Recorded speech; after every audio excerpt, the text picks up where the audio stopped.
The district leadership failed to take the report seriously. I'm asking for a full investigation by an outside party. One after one, several Arlington residents called for accountability and change after Arlington Public Schools allowed 58-year-old Richard Cox to use the girls' locker room at Washington Liberty High School because Cox identified as transgender. 7 News was the first to report that Cox is a registered sex offender with a lengthy criminal record. Some women have said Cox was using the girls' locker room for at least 5 months. Cox was charged in late October for allegedly exposing his genitals to women and girls in the APS pool locker room after school hours. And the person wasn't arrested until October.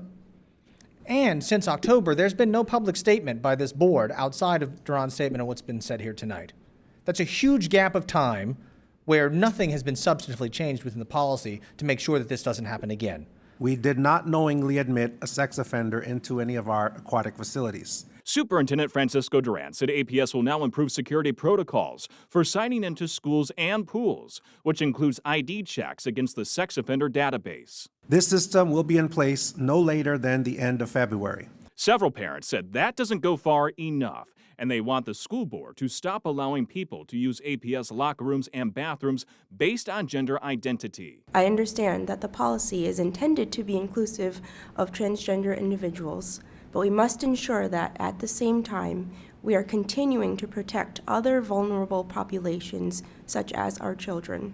It's time for the school board to end the preferential treatment of biological males, including those who identify as female, over biological women and girls. But others encourage the school board to uphold its transgender policy. The gender identity of the person who entered the pool locker room is completely irrelevant to this conversation. Sadly, sexual predators exist and will probably happen again. There's not many things we can't do to stop it.